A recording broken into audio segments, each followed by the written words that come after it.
이제 저희 아이들이 이제는 많이 컸습니다. 많이 커서 이제는 서로가 서로 이제 대화도 하고 같이 지내기도 하는데 10여 년 전에 아이들이 큰 아이와 작은 아이가 한 6살 차이가 나니까 큰 아이가 어린 한 2살, 3살 남짓단 그 자기 동생을 이게 놀려먹는 겁니다. 이게 막 툭툭 던지고 그리고 막 이렇게 작은 아이를 갖다가 이렇게 옆에서 건드리고 이러니까 이 작은 아이는 같이 장난치면서 노는 것보다는 이게 자기 오빠가 자기를 괴롭히고 있다고 생각을 하니까 막 그때부터 울기를 시작하는 겁니다. 막 울고 막 싫다고 그러고 막 그러는데 이 자기 아빠가 이렇게 다가가면 제가 다가가면은 이 아이가 막 달려옵니다. 울면서 달려옵니다.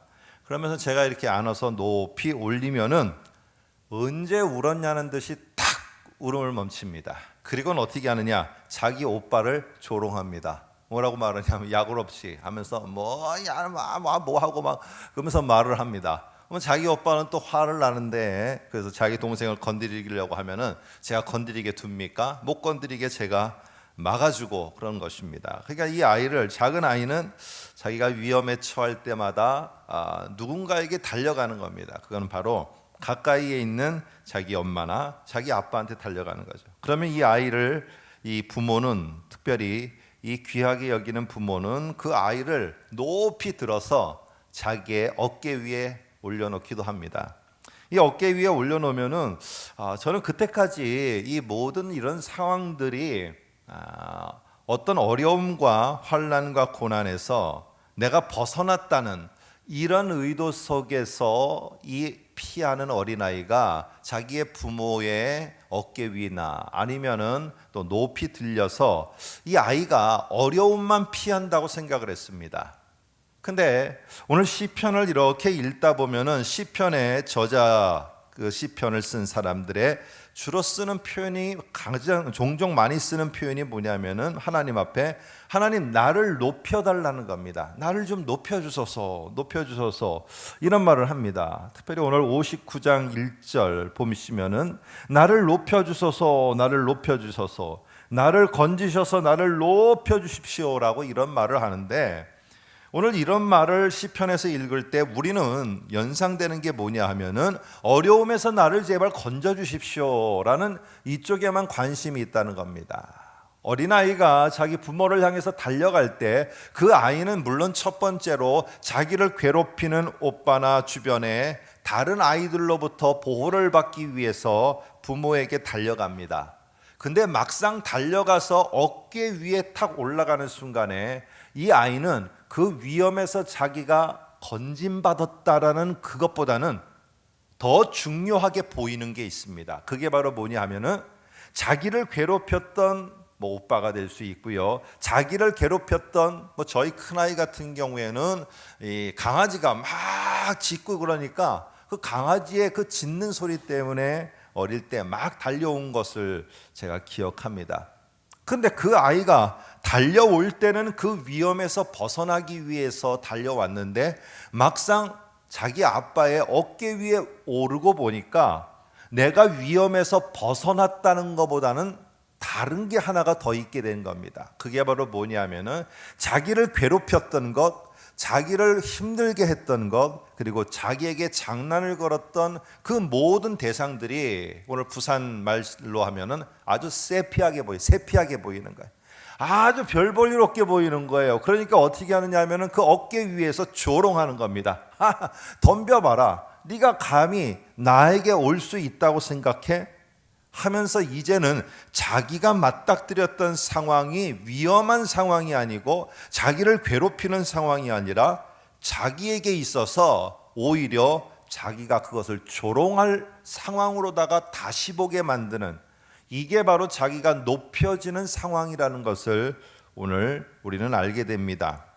오늘 다윗이라는 왕은 오늘 시편 이 59편의 저자이기도 한 다윗은 왕으로 세워질 것을 약속받았습니다. 그러니까 왕으로 세움을 받았으면은 이 왕으로 세워지는 행보가 있지 않겠습니까? 그 왕으로 세움받기 위해서 기름 부음을 받았다면은 왕궁으로 들어가는 과정, 뭐 여러 가지의 사람들이 예비하는 과정, 등극식, 뭐 이런 등등 그 앞에 펼쳐지는 준비된 상황들이 있습니다. 그런데 이 왕으로 기름을 부음받은 다윗에게는 이런 상황들이 나타나지를 않은 겁니다. 그리고는 오히려 반대로 약속과는 정반대의 상황들이 벌어지는 것입니다. 내가 이렇게 하나님 앞에 무엇인가 약속을 받고 나아갔으면 거기에 맞는 일들이 일어나야 되지 않겠습니까?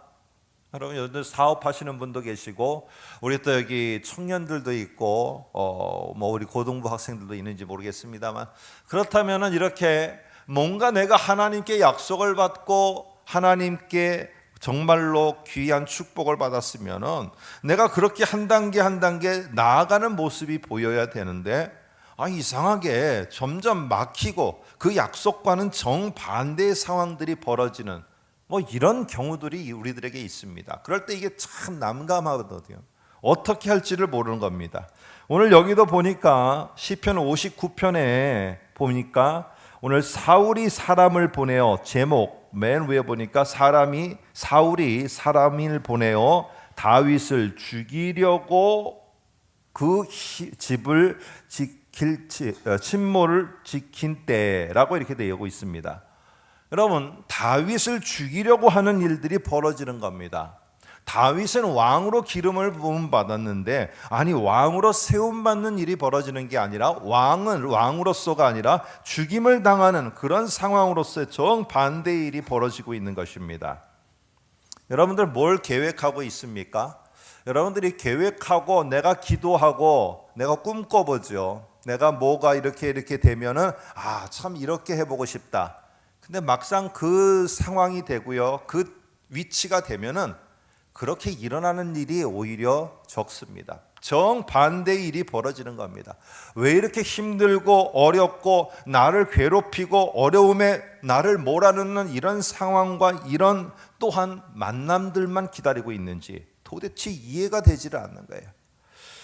오늘 이 다윗도 마찬가지입니다. 그래서 1절 2절에 보면은 여러분들 여기에 이 다윗의 가는 행보를 막는 자들의 그 모습들을, 그 사람들을 묘사하고 있습니다. 한번 보시면 이렇게 말합니다. 1절에는 원수라고 말을 하고 있고, 그 다음에는 일어나 치려는 자라고 말하고 있고, 2절에 보시면은 악을 행하는 자라고 말하고 있고, 그 다음에 2절 뒤에 보면은 피 흘리기를 즐기는 자라고 이렇게 되어 있습니다. 나를 괴롭히는 원수라고 한마디만 해도 되는데, 왜 그러면은 이 다윗은 원수, 일어나 치려는 자, 악을 행하는 자, 피 흘리기를 즐기는 자, 이런 4번을 반복하면서 다른 표현으로 사용하고 있을까요? 이것은 다윗이 지금 한쪽이 막히면은 다른 한쪽으로 하나님은 반드시 문을 열어서 나가도록 하는데, 그러니까 한쪽이 막히면은 다른 쪽을 보면은 하나님은 길을 열어주시거든요. 그런데 지금 다윗의 상황은 한쪽이 막힌 게 아니고 사방 동서남북이 다 막혀 있는 상황이라는 것입니다. 이쪽을 돌아보더라도 원수가 기다리고 있고, 하나님이 열어주시는가 해서 다시 다른 쪽을 보니까 일어나 치려는 자들이 기다리고 있고, 또 다른 쪽을 가서 보니까 그 속에는 악을 행하는 자가 나를 집어삼키려고 기다리고 있고, 이제 마지막 남은 동서남북의 한쪽을 가보려고 하니까 피 흘리기를 즐겨하는 자가 그 자리에 기다리고 있는, 다윗의 사방이 적들에 의해서 둘러싸여 있는데, 그리고 우리 성경에는 나오지 않지만은 이 모든 원수, 일어나 치려는 자, 악을 행하는 자, 피를 흘리는 자, 즐기는 자, 이 모든 게 복수형입니다. 하나도 아니고 다 떼거지로다가 동서남북을 가로막고 있는 것입니다. 이것은 다윗이 기대하는 상황이 전혀 아닙니다. 이것은 다윗이 하나님으로부터 기름을 부음받아 하나님이 정말 너를 왕으로 세우겠다는 이런 기대감 속에서 나타날 만한 일들도 아닙니다. 정반대의 일입니다. 오늘 이런 일들 속에서 여러분, 꼼짝할 수 없는 상황 속에서 하나님이 어떻게 보였는지 아십니까? 여기에 59장 4절을 한번 보시면 이렇게 말합니다. 맨 끝에 4절 뒤에 보니까 주여 나를 도우시기 위하여 제발 깨어서 살펴주소서. 하나님이 잠자고 있다라고 여기는 겁니다. 아니 내가 이렇게 동서남북으로 막혔는데 하나님 당신이 나에게 왕으로 세워주신다고 해놓고는 하나님은 주무시고 계시고 나 혼자 이렇게 동서남북으로 다 떼거지로 막혀있는 이 상황 속에서 내가 어떻게 하란 말입니까? 내가 뭘 도대체 할 수 있단 말입니까? 여러분 나중에 결과론적으로 알아보겠습니다만 여러분 동서남북이 막히면 막힌 겁니까? 잘 생각을 해보시기 바랍니다. 여러분이 동쪽으로 가는데도 어려운 상황과 나를 힘들게 하는 만남이 있고 서쪽, 남쪽, 북쪽으로 가더라도 이것이 한두 사람이 아니고 하나 두의 상황이 아니고 막 여러 가지 상황이 도미노처럼 일어나면서 나를 가로막고 있을 때 나는 과연 막혔을까요? 나는 다 사방이 둘러싸여 있으니까 꼼짝 못하는 걸까요? 아닙니다. 한 군데가 빈대가 있습니다. 한 군데 문이 있습니다. 어디입니까? 바로 위입니다. 자기 위를 보면은 위쪽은 열려 있다는 거예요. 지금 그래서 이 다윗은 자기가 간구할 때라고는 주변에 어느 누구도 없는 것입니다. 사방을 둘러보더라도 전화할 때도 내가 문자를 보낼 때도 나를 이해해 줄 만한 사람이 한 사람도 없어요. 이 상황이 해결될 것 같지도 않아요. 그럴 때 다윗에게는 적어도 다윗에게는 한 군데가 남아 있었어요. 그게 바로 어디냐? 자기의 위였습니다. 그래서 그 위에 하늘을 보며 하나님 앞에 간절히 소망하는 겁니다. 하나님 당신마저도 주무시고 계시면은 저 어쩌란 말입니까? 모든 자가 저를 쪼여오는데 당신마저 주무시고 계시면은 제가 어찌할 수 있겠습니까? 하나님 제발 깨어서 나를 제발 살펴주십시오. 이 간절함을 오늘 이 다윗은 고백하고 있습니다. 여러분 답부터 우리가 한번 펼쳐볼까요? 이렇게 왕으로 기름 부음을 받았던 이 다윗 주변에 이 왕이 못되도록 하기 위해서 여러 가지 의도적이든 의도적이지 않던 간에 주변에 수많은 사람들이 다윗을 가로막았습니다. 그런데 결론부터 한번 우리가 답지를 펼쳐보면은 이 다윗이 결국에 그럼에도 불구하고 동서남북이 막혀서 나를 갖다가 해하고 피 흘리고 악하게 나를 대항하려고 하는 그 모든 무리 속에서 이 다윗이 왕이 안 되었습니까? 우리가 답을 한번 보시기 바랍니다. 답지를 보세요. 오늘 다윗이 과연 왕이 안 되었습니까? 왕이 되었습니까? 하나를 더 볼까요? 과연 이렇게 몰려오는 수많은 원수와 일어나 치려는 자, 악을 행하는 자, 피를 흘리기를 즐겨하는 자들로 둘러싸였는데 다윗이 죽임을 당했습니까? 안 당했습니까? 우리는 답을 알고 있습니다. 오늘 다윗은 그러는 가운데서도 왕이 되었고 하나님의 약속은 막혀질 수 없었고 분명한 그 약속은 성취가 되었다는 것입니다. 여러분 하나님을 신뢰하고 약속을 따라 말씀대로 살려고 하면은 이 현실이 그렇게 녹록하지가 않습니다. 참 이상하게 내가 뭔가 더 주님을 위해서 애써 보려고 하면은 그 애쓰려고 하는 것만큼 길이 열리는 게 아니라 막막한 상황으로다가 둘러싸이게 됩니다. 그러니까 사람들은 신앙인들은 어떻게 하느냐? 가장 최고로 할 수 있는 것이 회피하는 겁니다. 일단 멀리 있는 게 내가 좋은 것입니다.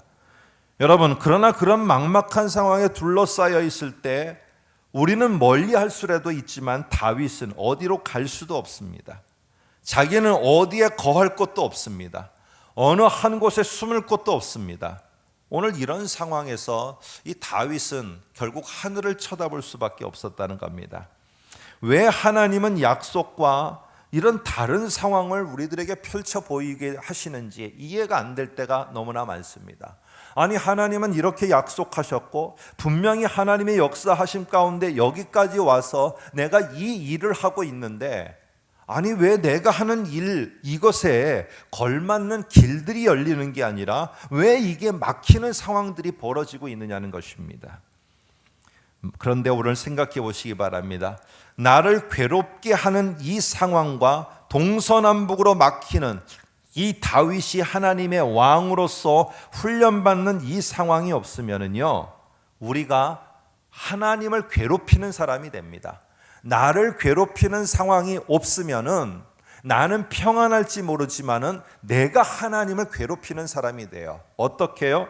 내가 교만해지고, 내가 자랑을 하게 되고, 내가 권세를 누리게 되고, 내가 그 자리를 탐하게 되면서 오히려 하나님이 나를 왕으로 세운 것에 걸맞는 삶이 아니라 하나님을 힘드시게 하는 삶을 내가 반대로 살아갈 수밖에 없다는 것입니다.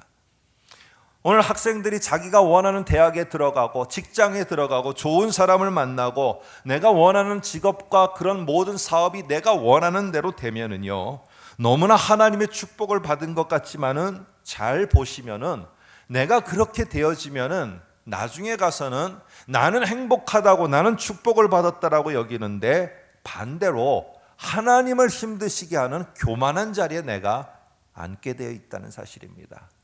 오늘 하나님은 그래서 그런 것이 아니라 우리가 어쨌든 교만과 자랑과 권세와 권위를 내려놓기 위해서 하나님은 종종 우리를 둘러싸이는 여러 가지 상황 속에 가운데 두게 하실 때가 있습니다. 그러면서 옆을 봐도 또 다른 옆을 봐도 앞뒤를 보더라도 내가 전혀 눈 돌릴 그럴 곳이 없게 되었을 때 결국에 우리의 눈은 하늘을 향해서 들 수밖에 없더라.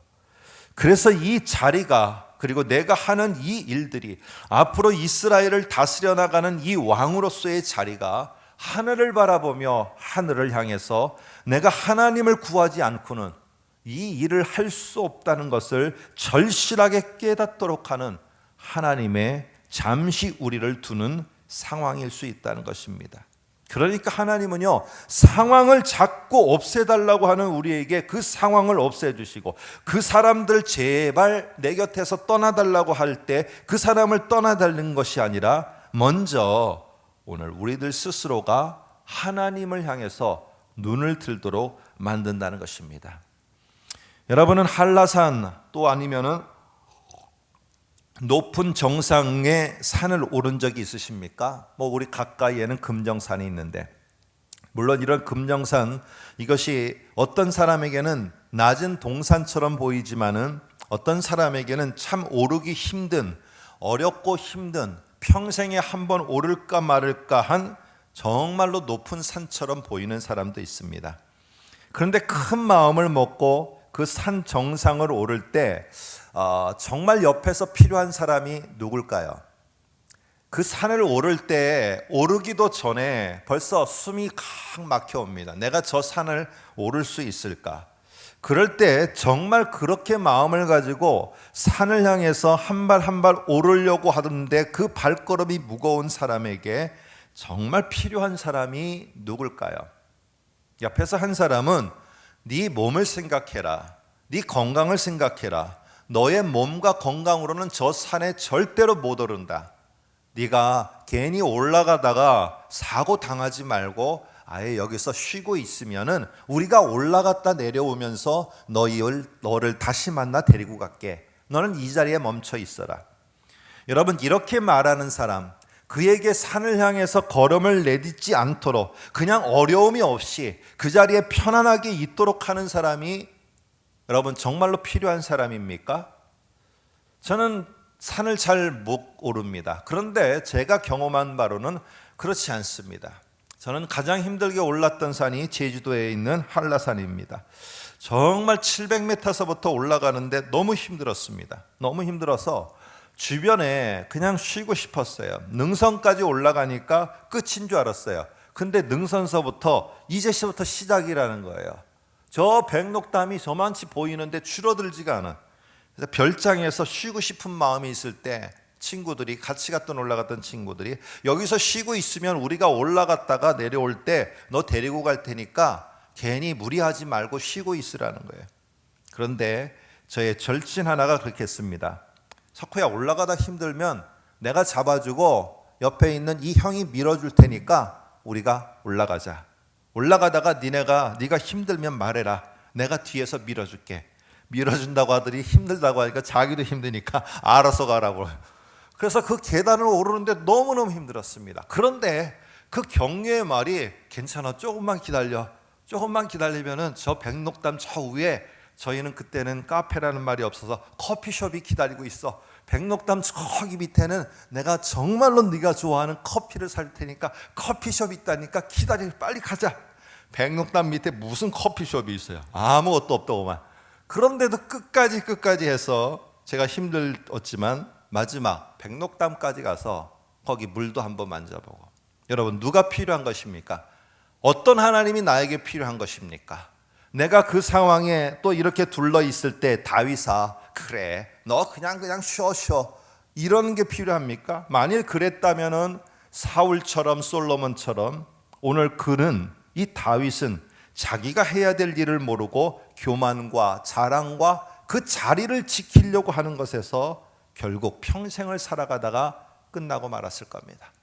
그러나 다윗은 둘러싸여 있는 그 상황이 없어지지는 않았지만, 물론 나중에는 하나님이 해결해 주셨지만 당시에 순간적으로는 없어지지 않았지만 그는 하늘을 바라볼 수가 있게 되었습니다. 이런 자신의 모습에 대해서 오늘 6절을 한번 보시기 바랍니다. 6절을 보시면은 자기의 상황을 다르게 표현합니다. 그들이 점으로 돌아와서 뭐라고 말하느냐? 개처럼 울며 성을 두루 다니고. 뭔가 조금 바뀌었어요. 이런 자신의 위협적인 상황을 들깨의 이미지로다가 다시 묘사를 합니다. 여러분, 들깨는요 이스라엘 사회 속에서 불결한 동물로 간주됩니다. 여기에 개는 들깨로서 뭐라고 말하느냐 하면 6절에 성을 두루 다니고 있다라고 말해요. 그러니까 성을 두루 다니고 있다는 이 말 속에는 바로 뭐가 있느냐 하면은 성 안에는 못 들어오는 거예요. 그리고 어떻게 하면 성 주변을 갖다가 뱅글뱅글 도는 겁니다. 그러다가 거기에 죽은 시체나 아니면은 뭐 이런 게 있으면은 죽은 뭐 가축 여러 가지 뭐 이런 시체들을 던지면은 그거를 뜯어먹고 사는 게 예루살렘 바깥에 있는 들개들의 모습입니다. 그런데 이것들은요 으르렁거리기만 하였지 성 안에 있는 어떤 것들도 건드리지를 못합니다. 오늘 그래서 이 으르렁거리는 이 들깨들은 전염병을 옮기기도 하고요. 그래서 이 들깨들은 아주 안 좋은 영향을 끼칩니다. 근데 지금 오늘 다윗이 뭐라고 말을 하느냐 하면은 이렇게 말하는 것입니다. 그 나를 해하려는 자들은 결국 성을 두루 다니고 있는 개처럼 울 뿐이다. 그리고 그들의 입으로는 악을 토하여 내고 입술에는 칼이 있어 이르기를 누가 들으리오 하나이다. 결국 성 주변에서 이 들깨들이 하는 일은 뭐냐면요 으르릉 거리면서 겁만 줄 뿐이라는 것입니다. 그런데 미안하지만 어린아이와 같은 모든 아이들은 예루살렘 성 안에서 성벽이 그걸 보호해주고 있기 때문에 으르릉거리는 소리만 들릴 뿐이지 들깨들은 이 안에 있는 어린아이들을 절대로 해할 수 없다는 거예요. 이걸 누구보다도 더 잘 알았던 이 다윗이 뭐라고 말하느냐, 내가 사방에 이렇게 우겨쌈을 당하고 이런저런 상황이 있는데 가만히 보니까 이것들은 들깨들밖에 안 되는 거예요. 아무리 내게 막 이런저런 소리로 으르릉 거릴 뿐이지 실제로는 나를 해할 수가 없다는 겁니다. 하나님이 이스라엘의 왕으로 세우겠다 했던 이 약속을 저 들깨와 같은 상황들은, 그리고 저 무리들은 절대로 나를 그 왕이 못되게 할 수가 없다는 것입니다. 여러분 보시기 바랍니다. 우리 스스로도 돌아보면은요, 우리 같이 이렇게 예배에 함께하는 분들 가운데도 경험이 많으실 거예요. 환경에 들어가면은, 세상에 탁 들어가면은 내가 기대하는 일들과 전혀 다른 일들이 많잖아요. 직장 생활을 이제 처음 시작하시는 분이 있다면, 아니 직장 생활을 해서 오신 분이 있으면은, 여러분 그 직장에 들어가면은 내가 직장에 들어가서 이런 일도 하고 이런 일을 해서 프로젝트를 만들어서 올리면은 이것들도 정말 인정도 받고, 이게 바로 꿈입니다. 꿈. 그런데 막상 가보면은요 좋은 프로젝트는요 다 거절당합니다. 다 거절당하고 그것이 올라가면 이 사람의 어떤 명성과 지위가 높아질까 봐 주변에서 그 모든 걸 다 가로막습니다. 그리고 변조시키고요, 이거를 다 날조시키고, 이게 우리가 맞닥뜨리는 세상의 현실입니다. 그 속에서 난무하는 부정적인 소리, 막 지저대는 이 들깨 으르렁거리는 소리, 그리고 나의 신앙을 무너뜨리는 불신앙의 소리들, 여러분 이런 문제가 우리들 앞에 여전히 있어요. 그런데 오늘 이 다윗도 통일하고 똑같았습니다. 그런데 어느 순간인가 오늘 6절 이후에 보니까 갑자기 자기에게 당하는 이런 상황과 소리들이 성 밖에 있는 들깨 으르렁거리는 소리로밖에 안 여기지더라고요. 우리로 말하면 좀 세피하게 보이는 이런 일이 벌어지게 된 것입니다. 오늘 이 상황은 바뀌지 않았지만 뭐가 바뀌었느냐? 다윗에게 보는 관점이 바뀌게 됐어요. 이 개들은 으르렁거릴 뿐이고 성벽을 그저 기어 오르려고 애쓸 뿐이지 성 안에 있는 어린아이들과 가축들은 해할 수가 없다는 것입니다. 오히려 이런 일들이 하나님의 입장에서는 어떻게 보이느냐? 8절에 보시면 이렇게 말합니다. 여호와여 주께서 그들을 비웃으시며 모든 나라들을 조롱하시리이다. 여기에 사실 여호와여라는 말을 가지고 왔지만은 오늘 내가 여호와 하나님을 다시 한번 아니까 어떻게 되느냐? 이 모든 게 저가 나를 위협하는 게 아니라 위에서 이렇게 보니까 저건 그냥 으르렁거리는 소리일 뿐, 내가 오히려 저것들을 조롱할 수 있겠다라는 거예요. 근데 아무리 으르렁거려 봐라, 그렇다고 하나님이 나를 통해서 계획하신 것들이 무너질 것 같으냐? 절대로 그렇게 되지 않고, 그렇게 하는 니네가 오히려 일개 웃음거리밖에는 안 될 것이다.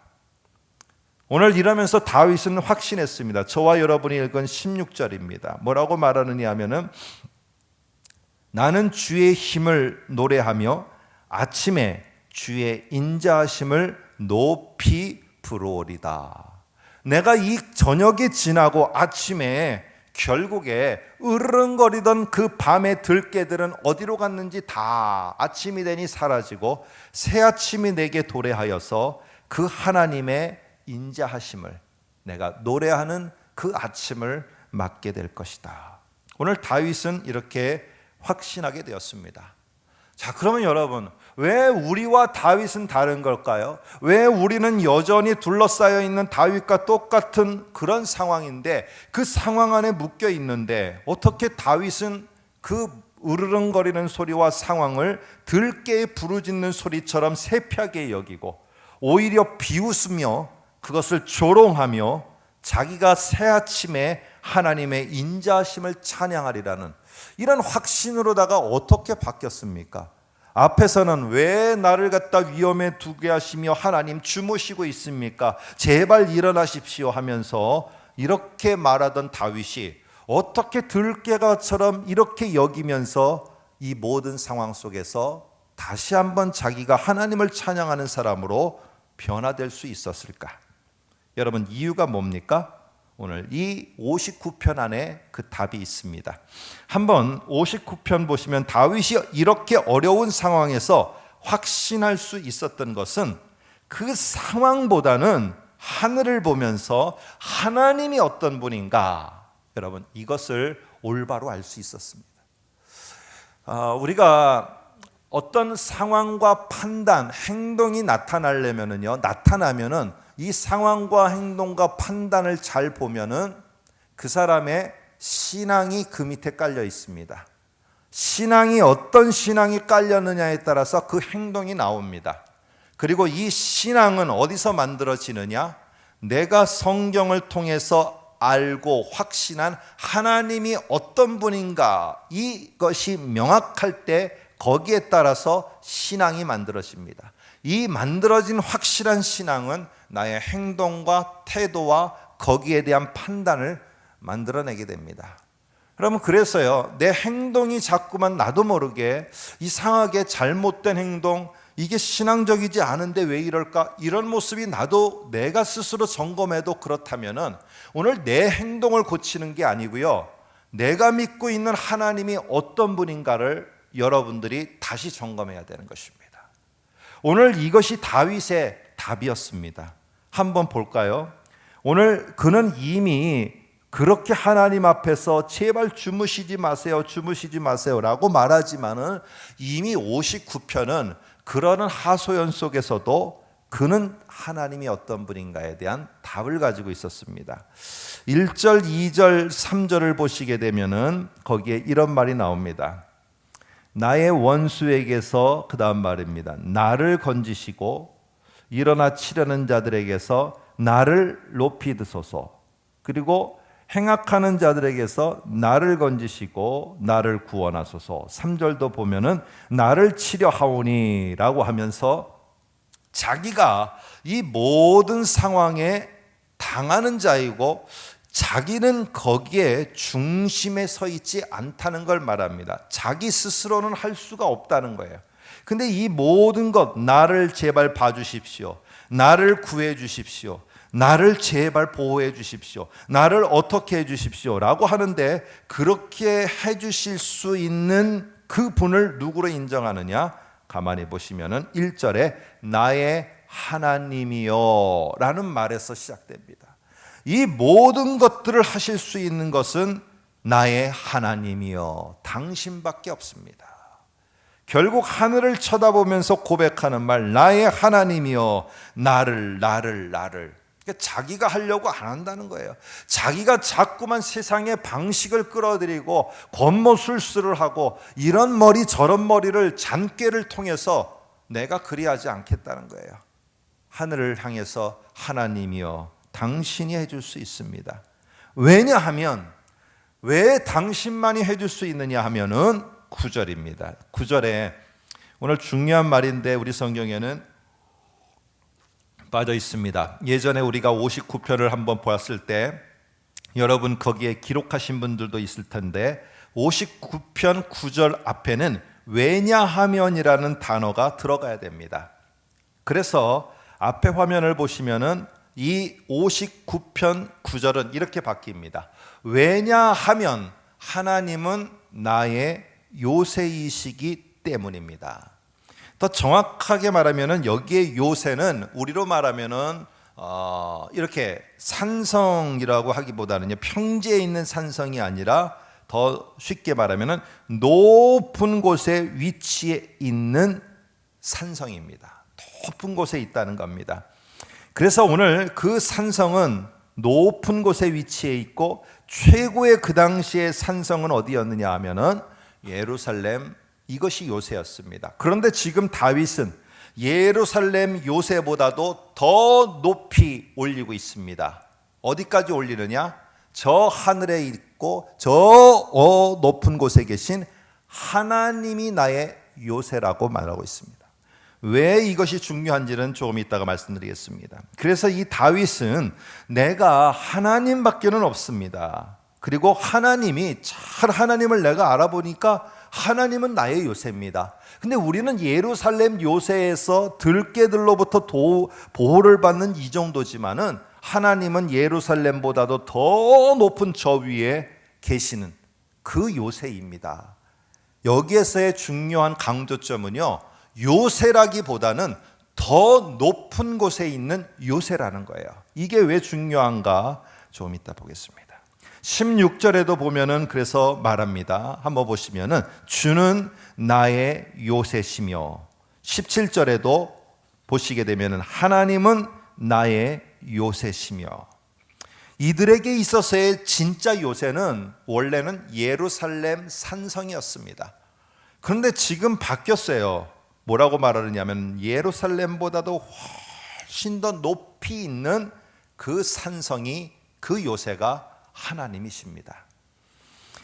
여러분, 오늘 이 말을 보기 위해서 지금도 남아있는 지금 예루살렘 산성은 사실은 높은 절벽 위에 있지 않습니다. 감람산에서 이게 골짜기들이 자꾸 막히면 이게 이게 뭐죠? 이렇게 골짜기들이 메꿔지면서 이게 평지처럼 돼서 감람산에서 예루살렘을 그래서 걸어서 편하게 가게 됩니다. 근데 옛날에는 이 예루살렘이 그렇게 되질 않았죠. 예루살렘을 이렇게 빙빙빙빙 타원 형식으로 올라가야지만 이 예루살렘에 올라갈 수가 있었습니다. 그러다 보니까 순례객들이 너무 힘들어서 이 순례객들이 예루살렘까지 올라가기 위해서 노래를, 우리로 말하면은 시를 지어서 불렀어요. 그게 바로 시편에 나오는 여러분 성전에 올라가는 노래입니다. 그래서 이 사람들은 예루살렘을 힘들게 올라갔어요. 근데 지금은 완만해져서 이렇게 별로 와닿지가 않습니다. 그런데 지금 하나 우리가 다시 이스라엘을 가더라도 이 요새가 뭔지를 이해할 수 있는 게 마사다라는 요새가 남아 있습니다. 여름에는 이 헤롯, 예수님 시대 때 헤롯이 자기가 평안하게 어떤 그런 자객들로부터도 해를 당하지 않고 적들로부터도 해를 당하지 않을 그런 요새를 만들어서 별장으로 썼던 마사다 요새라는 곳이 있습니다. 한번 사진을 한번 보여드리겠습니다. 이게 지금 마사다 요새입니다. 여러분 지금도 이스라엘을 가시면은 저기를 그냥 못 올라갑니다. 저렇게 하나의 쫙 사방이 완전히 다 낭떠러진 위에 저렇게 요새를 만들어 놓는 것입니다. 그리고 저기를 가려면은 다음 사진 보시면은요 케이블카를 타고 올라가야 됩니다. 저기를 어떤 사람들도 어떤 군대도 쳐들어가지 못하는 거예요. 근데 나중에는 로마 군대가 결국 저기를 점령했습니다. 어떻게 점령했느냐? 저기를 절벽을 타고 올라가서는 점령을 못해요. 그러니까 이만치 떨어진 데서부터 흙을 갖다가 계속 쌓아서 저기 마사다 요새 높이까지 흙을 쌓아버렸습니다. 그러니까 어떻게 해요? 이렇게 완만하게 길이 만들어져서 그 길을 통해서 마사다 저기까지 올라갔습니다. 그러니까 얼마나 흙을 갖다 퍼다가 벗겠습니까? 오늘 이처럼 이스라엘이 말하는 특별히 여기에서의 요새는 중요한 게요 성으로 둘러싸여 있다는 게 중요한 게 아닙니다. 저 마사다를 가보면요 성벽 높이가 얼마나 된다든지 이런 거 없습니다. 중요한 거는 높은 곳에 있다는 것이에요. 근데 그 요새보다도 하나님은 더 높은 곳에 계셔요. 왜 이게 중요하냐 하면은 오늘 첫 번째로는 밑에서 아무리 높이에 있는 나를 공격하려고 하더라도 공격할 수 없다는 것, 내가 보호를 받을 수 있다는 것도 중요하지만은 저 높은 곳에서 요새에서 보면은 사람들이 밑에서 허우적거리면서 이 절벽을 타고 쳐들어 올려다가 미끄러지면서 실패하는 그 사람들을 볼 때 요새에서 보고 있는 사람들은 저 자기의 적들이 세피하게 보이는 거예요. 별 볼 일 없이 보이는 것입니다. 어린아이가 자기 아빠의 무등을 타고 올라갔을 때 위험으로부터 보호를 받았다는 그것은 순간입니다. 다음에는 자기를 괴롭히는 모든 자들이 다 상황들이 우습게 여겨지는 거예요. 왜? 거대한 그 아빠의 어깨 위에 올라갔다는 것 때문에. 그런데 이 요새, 예루살렘 요새보다도 더 높은 곳에 계시는 그 하나님 앞에 내가 붙잡힌 바 됐다는데 밑에 보니까 나를 괴롭히고 나를 어렵게 하는 모든 상황들이 별 볼 일 없이 보이는 겁니다. 내가 보는 관점이 틀려지게 된 것입니다. 다윗은 여전히 이후에도 죽임을 당할 수 있는 여러 상황을 만났지만은 그때마다 그는 나는 하나님이 나의 요새시오 내가 그 요새에 있는 자가 바로 나다. 그러면서 하나님이 함께 하시는 눈으로 다시 보니까 내 상황이 그렇게 억울하거나 위험하거나 그런 것이 아니라 내가 넉넉히 나아갈 수 있는 좀 더 우습게 보이는 상황으로 우습게 보이는 사람들로 그 적들로다가 변화된 것입니다. 그래서 오늘 시편의 저자들은 뭐라고 말하느냐? 하나님 나를 제발 높이 드소서 이런 말을 종종 씁니다. 오늘 1절에도 다윗이 하는 말입니다. 나를 높이 드소서. 이 말은 나를 높은 자리에 나를 왕의 그 자리에 앉혀주소서. 여러분 이 얘기가 아닙니다. 우리가 오해를 하는데 나를 높여주소서 그러니까 하나님 나를 높여주시길 원합니다. 그래서 내가 직장과 하는 모든 사업이 다 높여지고 다 잘 될 수 있도록 하나님 나를 높여주소서. 이거는 잘못된 하나님에 대한 이해와 잘못된 신앙이 만들어진 겁니다. 여기에 나를 높이 드소서, 이 말은 무엇이냐 하면은 하나님이 높이 계신 그 요새이기에 나를 그 자리에 두게 하여 주셔서 내가 힘든 상황, 어려운 상황, 주변에 나를 매복하고 나를 집어삼키려는 이 모든 적들, 그 모든 환경들이 하나님이 요새인 그런 나의 신앙으로 다시 보아 그것이 나를 해할 수 없으며 나를 무너뜨릴 수 없으며 결국에는 내가 하나님의 약속을 따라 이루어질 수밖에 없는 것을 정말로 조롱하면서 그 상황을 볼 수 있도록 하나님, 내가 높이 계신 요새이신 하나님, 거기에 내가 다시 올려져 하나님 편에서 볼 수 있길 소망합니다. 이게 바로 나를 높이 올려달라는 것입니다. 여러분, 우리 주변의 대적들이 둘러싸고 매복하고 있고 상황들이 나를 조롱하고 나를 무너뜨린다 할지라도 오늘 아무리 내가 힘이 있어도요, 내가 그럴 만한 능력과 지위가 있어도 내가 이겨나가지 못합니다. 일개의 대통령도 이것을 뚫고 나갈 수 없습니다. 이 세상에 아무리 돈과 권력을 가진 자도 뚫고 나갈 수 없습니다. 다윗은 그것을 알았습니다. 자기가 쳐다볼 수 있는 곳은 하늘이라는 것, 그리고 그 하곳에 있는 하나님만이 진정한 요새이며 그 요새에 거하게 될 때 오늘 우리들의 모든 상황과 내가 할 수 없었던 모든 일들과 나의 힘든 만남과 상황들은 조금 더 세피하게, 좀 더 내가 이겨나갈 수 있도록 그렇게 보이고 또 나아갈 수 있다는 것을 오늘 말하고 있습니다. 여러분들, 이제 말씀을 정리하겠습니다. 내 뜻을 이루려고 하면은 인생의 목표가 내가 원하는 게 됩니다. 그러면 어려운 상황들이 자꾸 걸림돌이 되는 거야. 내가 원하는 건 이건데 왜 자꾸 걸림돌이 되냐는 거예요. 그런데 하나님을 내가 의지하고 살아가는 이 삶이 내 삶의 목표가 되어졌을 때는요, 어려운 상황이지만 상황은 없어지지 않지만은 그 상황이 걸림돌이 아니라 하나님을 더 붙잡고 의지하는 디딤돌과 도약할 수 있는 도약의 발판이 됩니다. 오늘 우리가 그 상황을 어떻게 보느냐, 그 만남을 어떻게 보느냐, 이 하나님이 나에게 주신 약속이 이루어지지 않는다 해서 이루어지고 하나님이 분명히 그렇게 나를 인도하실 것이라는 것을 볼 수 있는 것은 바로 하나님이 요새이시기에 내가 그 저 높이 있는 그 요새에서 내가 다시 밑을 보니 오늘 나를 힘들게 하는 모든 상황과 적들이 내 밑에서 으르렁거릴 뿐이요 나를 해할 수는 없다는 것을 깨닫는 그 순간에 오늘 이 다윗은 다시 한번 말합니다. 오늘 내가 새 아침에 주의 인자하심을 노래하며 주의 인자하심을 부르리이다. 오늘 나를 긍휼히 여기시는 그 하나님을 내가 찬양하리이다. 이렇게 바뀔 수 있는 것입니다.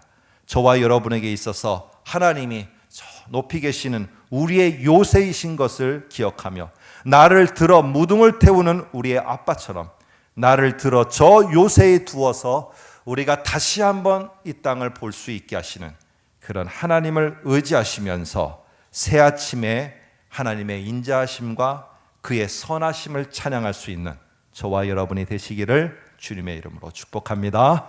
기도하겠습니다. 제가 기도합니다. 하나님 아버지, 오늘도 주의 인자하심과 주의 선하심을 찬양합니다. 상황은 여전히 변하지 않고 오히려 더 하루하루를 지내가면서 이 치열한 세상에서 크리스찬으로서의 삶을 살아가기가 너무나 버거울 때가 있습니다. 그럴 때 하나님, 우리가 하나님이 요새이시고 요새이신 하나님을 우리가 믿기에 그 요새에서 우리가 이 땅에 펼쳐지는 것들을 볼 수 있는 눈을 주시고 넉넉히 하나님 아버지여 그 모든 것들을 이겨나갈 수 있도록 나의 힘이 되신 하나님께서 함께하여 주옵소서. 올 한 해도 지나갑니다. 그러나 하나님, 올 한 해를 후회로다가 되돌리기보다는 오늘 살아갔던 흔적들 속에서 나의 힘이 되시고 요새가 되어주셔서 세상에서 어렵고 힘들지만은 그 터널을 지나게 하신 하나님을 찬양할 수 있는 우리 모두가 되며 또한 새로운 한 해를 맞이할 수 있는 우리의 귀한 성도들을 되게 하여 주옵소서. 예수님의 이름으로 기도합나이다. 아멘.